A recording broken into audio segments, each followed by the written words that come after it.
What's up, everybody? Welcome back to For the Money. We are the Big Easy Bets podcast. I'm your host, Logan. With me in the studio, Bam Barrero. Yo. We've got Nick Von Brick in the control booth. Hello. This is the 2026 Scottish Open, a little precursor to the Open, the fourth and final major on the calendar, 2 weeks away. You got a loaded field of golfers, clearly trying to get into form for the major that's on deck. We're going to dive into it, give you our best bets. Hit the like and subscribe button if you don't mind. It's been a little while since we've been back in studio talking golf. But a couple things to get into before we get to the best bets. The World Cup is, where are we at? On basically the Elite Eight almost in March Madness terms. Yeah. They're in the round of 16 right now. Yeah. It's almost done, right? Yeah. The World Cup has been, my biggest takeaway, I guess, is that the World Cup rocks. And I didn't know. I didn't know how fun it was. It's been the perfect event to get you through the dog days of summer. This is typically when you just have baseball on and we're just counting down the days until football comes back. I have been fortunate enough to watch almost every single game of this World Cup. I could count on one hand how many games I've missed. I'm not exaggerating. And I've enjoyed every single game. It's been exciting from top to bottom. I don't know if it's always like this, but the number of games going to penalty shootouts and the late game heroics and what Messi did yesterday, but just Today. Yeah, today. You're right. It's just been awesome, and I don't know what else to say other than I didn't know. I don't recall it. I think I watched it 4 years ago, but I don't know what it is. And I think a lot of people are having this same kind of revelation that, like, this shit rocks. This shit's fun. And clearly it's the most popular sport in the world. I understand. Look, I'm not watching the MLS, okay? I love basketball. I'm not watching the Shanghai Sharks. So I don't follow soccer. But I've been pleasantly surprised with how exciting and how fun it's been to follow along. And I look forward to seeing how it plays out. With that being said, as Americans, we fucking suck. And we got what happened to us against Belgium was predictable to some. I had the idea that we should have bet on Belgium. And I didn't have the balls to do it by myself. And y'all didn't want to do it. Y'all decided not to do it. What do you have to say? Anything? About to sneeze. You got burps? No, about to sneeze. It's an absolute disaster that we didn't do it. We had to, not only did we not bet on Belgium, because that would have been un-American. What's un-American is what they put on the field, the product that we had to sit there and watch. It could have been 3-0 within the first 10 minutes. It was an absolute abomination. We stink. We stink. The hype that we had, and like, oh, this is the most eyeballs that have been on Team USA in forever. And Christian Pulisic, what is it? Pulisic. I don't think that's it. It is. Say it again. Pulisic. Pew? You sure it's not pull? Pulisic. It's Pulisic. I'm pretty sure it's Pulisic. What do you think it is? I don't know. Don't ask me names. I don't think it's Pew. Pulisic? I'm pretty sure it's Christian Pulisic. It's Pulisic. Eh. I'm pretty sure. Anyway, you want to talk about a guy just completely not showing up, supposed to be like the face of U.S. soccer, and this was the big moment, and apparently he took off the Gold Cup to prep and be in good form for the World Cup. What the fuck did he do in this World Cup other than miss a couple games due to injury and then sprain his ankle, as he called it, in the 60th minute against Belgium and then come out of the game? Yeah. What are we doing? That's our guy? The most eyeballs ever on Team USA in the World Cup. And we got embarrassed by Belgium. I've watched Belgium a number of times throughout this World Cup. They didn't look very good. So that was embarrassing. We stink, and we're going to stink forever. Don't let anybody try to convince you otherwise. We are never going to be good at soccer. Yeah, that third goal pretty much sums up what USA soccer Yeah, looks like. that was a Mickey Mouse goalie decision. I don't know what the fuck that was, but when that was embarrassing. That was legitimately embarrassing for that to happen, where it's like, oh, we're like, they're laughing at everybody around the world is laughing at us right now. The goalie, bro, what are we fucking doing? But then was it Tim Ream? What are you jumping out of the way of the ball? That dude had a horrible game. It's when we talked about it, I said, like, Belgium being a plus 200 underdog when they have world-class players on their roster. Kevin De Bruyne isn't even playing for them. They benched him. He would be the best player to ever put a USA jersey on in the history of the fucking world if he walked on the field for 5 seconds in a USA jersey. We don't have anybody that could hold water to him. And it's like, what did we think was going to happen? But we all started to believe, and then we got embarrassed on a national stage. So, yeah, do you think – I will say, I do think that Christian Pulisic is – I do think he's the best we've got. Let me make that clear where everybody's going to be like, oh, like the people that know – I don't know soccer. I'm not going to pretend that I do. But you can see when he touches the ball, he's clearly better than anybody else that we have, and he does make things happen. But he did not play well. You got to show up when it matters most. This is the World Cup. He didn't show up. He didn't play well. People will try to tell you otherwise, and he got hurt, whatever. Give me a break. Yeah. What are your thoughts on it? You've been watching a lot of the World Cup. Just like you said, I mean, just opened up like a whole new like realm to me. I mean, some of these games come down to the wire. They score in the very last second of bonus time. Messi's better than Ronaldo in my mind now. He always was. Growing up, I was always just like, all right, Ronaldo's the best. But yeah, just watching it now. I used to have this talk with Alec. I always said Messi was better. I've been texting him throughout the way. Messi's been better, and he always will be better.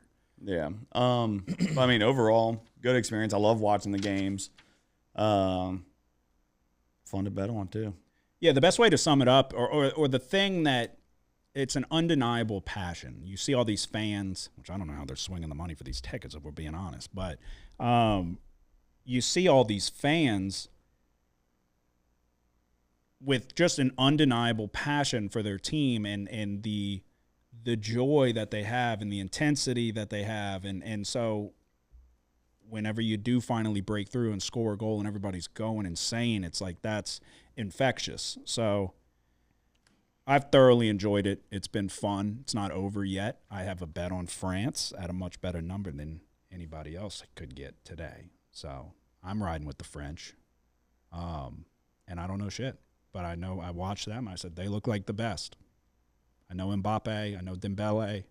I got a little soccer knowledge, but Elise. I think it's Olise. No. Never heard of the French. But yeah, so. It is funny seeing all these people from different countries. Like, there's this one dude who's blowing up on Twitter right now. He's just traveling all the different places in America, documenting it. Is this the Freddie guy? I think. Yeah. I don't follow him that closely. But then there was also one, this Japanese dude he was in Texas and he tried barbecue, like ribs for the first time, like Texas barbecue ribs, and like they're just funny. Can you do his accent? No. Let's not. Good idea, but no.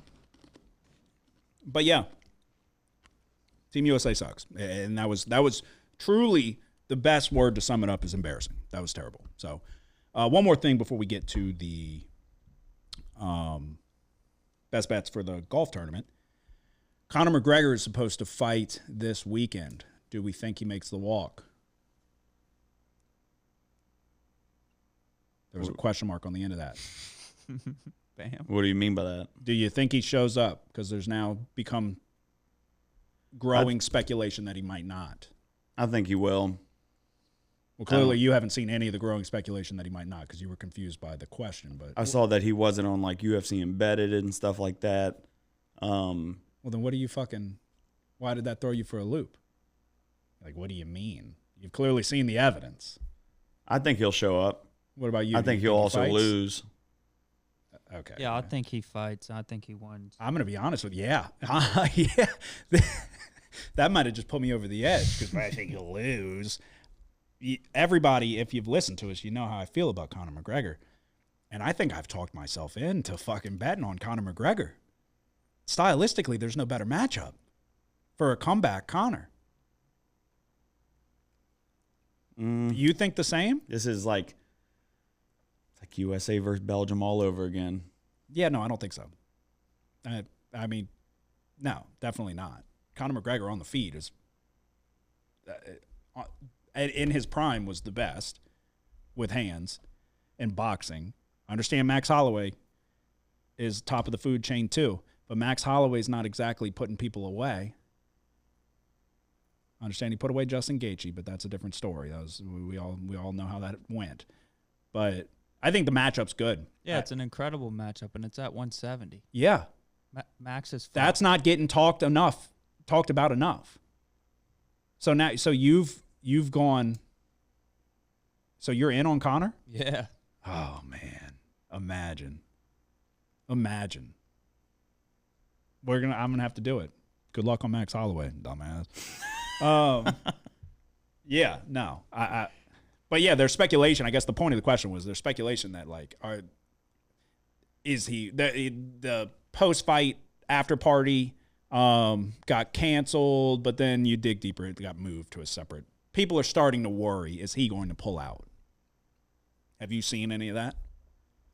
No, not really, but They just feel it's not really like being hyped up. That's what everybody keeps saying. It doesn't feel like a Conor McGregor fight week for the first time in fucking 4 or 5 years? yeah. Something like that. So they're gonna do the weigh-ins and shit. Things are gonna get interesting. Yeah. I'm so pumped though. I'm so ready for it. And I love Max Holloway too. But yeah, I mean, stylistically, no real threat of a takedown, not serious like knockout power. McGregor's got a shot. All right.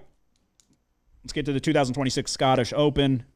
We'll go through some course details, give you our best bets, and try to make some money on the doorstep of the Open. It's been a minute since we've been in the studio for some golf bets, but we've hit some winners this year. You obviously had your Fitzpatrick at 14, 15 to 1, something like that. Nick nailed Wyndham Clark 60 to 1.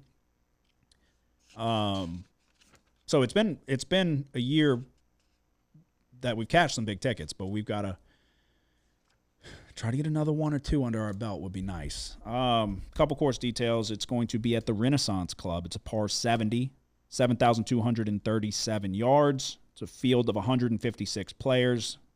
The cut is going to be top 65 plus ties. You've got Chris Goddard up as the defending champ, who also just won last week. A stacked field, and I would imagine it's because it's on the doorstep of the Open and people want to get into you knock some of the rust off or whatever, find your form, take the week off with a nothing burger tournament next week, and then try to peak at the right time for the fourth major on the calendar. In my opinion, some key statistics to look at or take into account here are going to be strokes gained approach, as always, but also strokes gained off the tee. And I'll lead it off. I've got two different guys that I'm taking to win. I'm open to other suggestions if you're feeling good. Bam did prep me before we started recording and said that he's switching it up this week. No winners. So your guess is as good as mine as what that means, but he gave us a little taste there. No winners. Okay. You think it's gonna end? That's foreshadowing of your weekend. No winners. My first pick. And I pick him a lot. We're going to go Ludwig Oberg, 20 to 1. 11th in strokes gained approaching the green. 20th strokes gained off the tee. 0 wins in 2026 so far for Oberg. This is the perfect one for him to get under his belt. Like we said, Chris Goddard got it last year, I think, in his rookie season. Ludwig Oberg is too good to go an entire season without a win, in my opinion. And this is the perfect recipe for him to look fantastic, win this week. Money will pour in on him at the Open, and he'll shit the bed like he does in all the majors. But this is the week that Ludwig Oberg is going to win. So I will take him 20 to 1 as my first bet for an outright winner. Thoughts? Agreements? I'm going to go with Oberg, too. I wasn't going to until you just did. Because I thought we wrote Oberg off, but. Yeah. But it's been a minute since we did it. So it's been long enough that I forgot. But yeah, no, he stinks. But this is not a big. I don't even think this is a signature event. I think it's overseas. It's like, so people are over there. They're exactly what I said. They're trying to knock some of the rust off, get ready, get acclimated to a similar enough course for what they're going to see at the Open. And Ludwig Oberg is a statistical darling. Checks all the boxes you need. You could bet him every single week, and you'd feel good about it going into that tournament on Thursday because of the statistics that he puts forth. And then come Saturday, you're like, well, fuck, it's over. So, but this week's different. Going Oberg. Bam. Okay. So like I said, no winners. No winners. Okay. I'm switching it up. I'm doing 2 different parlays. Okay. Okay. So my first parlay, we're taking Chris Gotterup top 30 and Rory McIlroy top 20. Okay. Gotterup won these event last year, like you said, coming off a win at TPC Deer Run last week. He's 8th in total strokes gained this year, 10th in strokes gains off the tee, 34th in green and reg percentage. So top 30, I think he can handle that here. And then Rory, top 20. He's made 9 of 9 cuts this year in 6 of those 9 tournaments that he played in. He's made top 20 in those 6. So parlay and Gotterup top 30 and Rory top 20 for a plus 165 ticket. Alrighty. So you jumped on the Oberg train with me. Where are you going for your? Yeah, I'm on Rory top 10. Do you have any more outrights? Yeah. Okay. But since Bam. Yeah. I got you. Top 10 plus 106. He hasn't played since the U.S. Open, so it's kind of been his style this year. He hasn't played a whole lot of tournaments. Things were kind of looking good for Rory on the 3rd round of the U.S. Open on the front 9, and then things just fell apart on that back 9. So, I don't know. This course is going to play a little bit easier than that. I think we see him bounce back a little bit here. Okay. And then for my other winner, I'm going to go to, which we talked about, a Matt Fitzpatrick. Love it. Yeah, I mean, what's not to love about this guy? Strokes gained approaching, he's 2nd. Strokes gained tee to green, 2nd. Total driving, he's 10th. And par 4 scoring average, he's 4th. He's competed well this whole year, so. Yeah. 21-1, Matt Fitzpatrick. Okay. Sorry, I was ordering some food. My second and final winner is going to be, because we were talking about it before we started recording, you have some of the live guys in the field because of, if you're in good standing with the DP World Tour, they're in partnership with this event. This tournament's co-sanctioned by the DP World Tour. That's why you have the likes of John Rahm and other guys like that in the field. But we're not going with John Rahm. We're going to go with Tyrrell Hatton, 33-1. Tyrrell Hatton's a wild card where he's getting mad and he's cursing up a storm and throwing clubs and all of that. And a lot of those live guys are, if I'm being honest with you, Joaquin Neiman, he'll throw a club.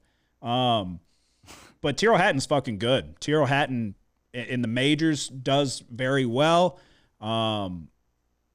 This is kind of his home turf, if you will. We also don't get a lot of opportunities to bet the live golf guys because they're not on tour. So this is a unique opportunity where outside of a major, we can back a guy like Tyrrell Hatton. So that's what I'm going to do, 33-1. I don't have really any of the strokes gained approach numbers for you because they're on the live tour and they don't track the shit over there. So yeah, I'm going Tyrrell Hatton, 33-1. Okay. All right, and for my last and final play, this one's a 3-leg parlay. Okay, so I'm taking Xander Schauffele, top 40. He's 10 of 14. Out of the 14 tournaments he's played, he's been in the top 40 10 of those 14 times. He's 11th I can't talk right now. 11th in strokes gained total and off the tee. 12th in total driving and 31st in green and reg percentage. So Xander, top 40, first leg. Matt Fitzpatrick, top 30. 16 of 16 cuts this year. 12 of those 16, he's made top 30. Like Nick said, second total strokes gained, approach to green. The one thing he does lack is his putting. Yeah. So that's worrisome. But top 30, I think he can handle it. And then lastly, Wyndham Clark, top 30. In the last 9 events he's played this season, he's only not been in the top 30 once at the PGA Championship where he got cut. Mm-hmm. But 8 of his last 9 events, top 30, with the obvious win at the U.S. Open. Total strokes gained, 7th, 16th approach to green, 25th in putting. Checks all the boxes. So Xander, top 40. Fitzpatrick, top 30. Wyndham, top 30 for a plus 287 ticket. All righty. Do you have any more? Yeah, I'm going Wyndham Clark top 20 though. Okay. Plus 130. His last 5 starts, he's been in the top 25 times, 4 top 5s and 2 wins. So Wyndham Clark's playing really well as of late. Strokes gained approach, and he's 16th. Tee to green, he's 16th. Par 4 birdie or better percentage, he's 10th. And really what's contributed to Wyndham Clark playing well is he's caught fire with the putter. So we'll take Wyndham Clark. I don't know. I don't see him slowing down, so we'll take him top 20 plus 130. All righty. That's all I got. Same for y'all? Yep. All righty. To recap, I'm taking Ludwig Oberg 20-1 outright winner and Tyrrell Hatton 33-1. Okay. Taking a parlay, Chris Gotterup top 30, Rory McIlroy top 20 plus 165. And then the second parlay is Xander Schauffele top 40, Matt Fitzpatrick top 30, Wyndham Clark top 30 plus 287. All right, we're going to go with Oberg to win 20-1, Matt Fitzpatrick to win 21-1. We're going to go Roy McIlroy top 10 plus 106, Matt Fitzpatrick top 20 minus 114, and Wyndham Clark top 20 plus 130. There you go. That is our best bets for the 2026 Scottish Open. We will be back in 2 weeks for the final major on the calendar. Hit the like and subscribe button if you don't mind. Do you have anything to say before we go? Nope. Do you? Nope. Y'all have a good one. Good luck.